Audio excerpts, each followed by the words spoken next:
Hello, আসসালামু আলাইকুম everyone, welcome to হিদায়াস blog. আজকে আপনাদেরকে সরাসরি চট্টগ্রাম থেকে কক্সবাজার নিয়ে চলে যাব। তো আমরা কয়েকদিন আগেই গিয়েছিলাম কক্সবাজারে। সেদিনের সকাল সকাল একেবারে ঘুম থেকে উঠে আমরা বাসে উঠে গেলাম। এরপর আমরা চলে যাচ্ছি। ওয়েদারটা ছিল একেবারেই কি বলবো, মেঘাচ্ছন্ন, কুয়াশায় ঘেরা ছিল চারদিকটা। সারাদিন রোদটাই উঠলো না, মনটা খারাপ ছিল সেই জন্য, কারণ একটু রোদ থাকলে ভালো লাগে। এত ঠান্ডা পড়ছিল সেদিন। তারপরও আমরা যেহেতু ডিসিশন নিয়েছিলাম যে যাব, তো চলে গেলাম। আপনাদেরকে দেখাচ্ছি একটু পাশ থেকে ভিউটা। এটা হচ্ছে আমরা তখন চকরিয়াতে ছিলাম মেবি। আমাদের প্রায় যেতে যেতে 4.5 ঘন্টা মতো লেগেছিল। রোডটা দেখুন, কক্সবাজার হাইওয়েতে একটা জিনিস ভালো লাগে না, এটা যেহেতু চট্টগ্রাম কক্সবাজারের একটা সড়ক, কিন্তু সেই হিসাবে এই রুটটা অনেকটাই ছোট। আপনারা একমত কিনা আমার সাথে একটু কমেন্টে জানাবেন। অনেক বেশি ছোট হয়ে গেছে এটা যদি 1/1 হতো তাহলে অনেক বেশি ভালো হতো, যেহেতু এখানে অনেক বড় গাড়ি চলাচল করে। তো আমরা হোটেলে এসে গেছি। আমরা আগে থেকে বুকিং নিইনি, আমরা এসেই বুক করেছি। অনেকগুলো হোটেল বুকিং ছিল অলরেডি, সেজন্য আমাদের পছন্দ মতো যেটা পছন্দ হয়েছিল সেটা নিতে পারিনি আমরা। যাই হোক, এটাতে উঠলাম। হোটেলে উঠেই আমরা কিছুক্ষণ ফ্রেশ হয়ে রুমে খাওয়া দাওয়া করেছিলাম। খাওয়ার রুমে করে এরপর আমরা বিচের দিকে চলে যাচ্ছি। অনেক বেশি টায়ার্ড ছিলাম, সেই জন্য ওই ক্লিপগুলো আর নিইনি যে কি খাওয়া দাওয়া করলাম এই সেই হাবি জাবি। তো আমরা চলে যাচ্ছি এদিক দিয়ে সুগন্ধা পয়েন্টে। সুগন্ধা বিচের দিকে যেতে হলে আপনাকে 2টা রুট দিয়ে যেতে পারবেন। এখন যে নতুন রুটটা করেছে আমাদেরকে সেদিক দিয়ে নিয়ে গেল ড্রাইভার। তো আমরা যাচ্ছিলাম। আসলে কক্সবাজার আসলে এই ভাইবটা খুব ভালো লাগে। টমটমে করে চড়ে বেড়াবো, এক জায়গা থেকে এক জায়গাতে যাবো, এক্সপ্লোর করব। কক্সবাজার আসলেই কেমন জানি আমার মনটা অনেক বেশি ভালো হয়ে যায়। ওয়েদারটা প্লাস অ্যামিউজমেন্টটা আমার অনেক বেশি ভালো লাগে।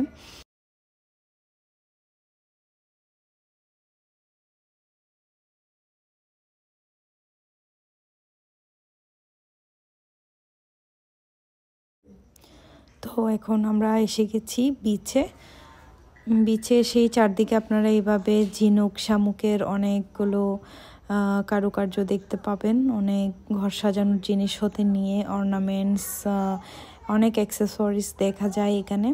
তো এখানে বিচের অনেকগুলো ছোট ছোট স্টল আছে। এখানে আপনারা জামা কাপড় হতে শুরু করে আচার, বিভিন্ন ধরনের শুটকি সব কিছু পেয়ে যাবেন এই স্টলগুলোতে। আর কোনো সমস্যা হলে এদিক দিয়ে ট্যুরিস্ট পুলিশের হেল্প ডেস্ক আছে, এখানে জানাতে পারবেন। একটা জিনিস খুবই ভালো লেগেছে, কক্সবাজারের আগে থেকে সিকিউরিটির ব্যাপারটা আরও বেশি মজবুত উন্নত হয়েছে। চারিদিকে পুলিশ দেখতে পাচ্ছিলাম, সবাই নজর রাখছিল ট্যুরিস্টদের প্রতি। তারপরও যার যার একটা দায়িত্ব আছে নিজেকে সামলে রাখা, সব কিছু পরিবেশের ক্ষতি না করে সুন্দরভাবে চলা। তো সবারই উচিত সব কিছু মেনে যাওয়া, যেহেতু আমাদের কক্সবাজারটা ইন্টারন্যাশনাল একটা টুরিস্ট প্লেস, এখানে অনেক দেশ থেকে টুরিস্ট আসে। তো আমরা সবাই চেষ্টা করব কি সব সময় আমাদের দেশের ভাবমূর্তিটা যাতে অন্যদের কাছে ভালোভাবে তুলতে পারি, সেরকম চেষ্টা করতে হবে আমাদের সবাইকে।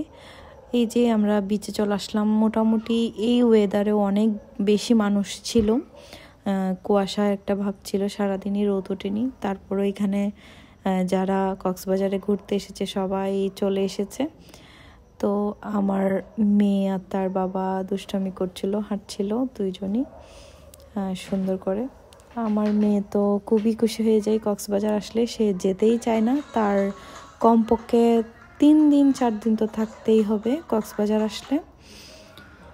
তো পানিতে হেঁটে হেঁটে কিছু ভিডিও নিচ্ছিল, আমার বোনরা খুব মজা করেছিল। ওরা তো ইচ্ছে মতো ফটো সেশন করলো, ভিডিও নিল। তো আপনারা আমাদের সাথে এনজয় করুন আর ভিডিওটা দেখতে থাকুন। ভালো লাগলে অবশ্যই আমার পেজে একটা লাইক দিয়ে দিবেন আশা করি। আর কিছুই না, জাস্ট মজা করে এই ভিডিওগুলো বানানো হয়। সবাই লাইক দিলে আসলে ভালো লাগাটা তখন আরও দ্বিগুণ হয়ে যায়, সেই জন্যই বলা। দেখতে থাকুন আমাদের ভিডিওগুলো।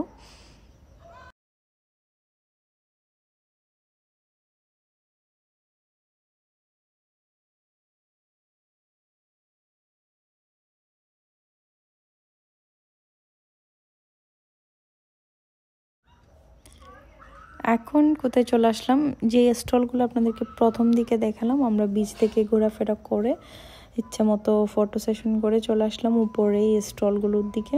এখানে শামুক চিনুক দিয়ে অনেক সুন্দর করে খোদাই করে আপনি আপনার নিজের নামটা লিখতে পারবেন, যা খুশি তাই লিখতে পারবেন। খুব সুন্দর করে ওরা করে দেয় সেই জিনিসগুলো আমরা দেখছিলাম। আসলে অনেক ভালো লাগে এগুলো দেখতে। সমুদ্রের তলদেশের থেকে নিয়ে এসে এখানে একটা নতুন একটা ভাব দেওয়া। তো এইখানে আমরা কিছু আমি মুক্তার ব্রেসলেট খুঁজছিলাম, তো রিয়েল পার্লটা আমি পাচ্ছিলাম না, সেই জন্য ঘুরে ঘুরে দেখছিলাম। আপনারা ছবিতে যে পার্লগুলো দেখতে পাচ্ছেন এগুলো আসলে ফেক, রিয়েল না।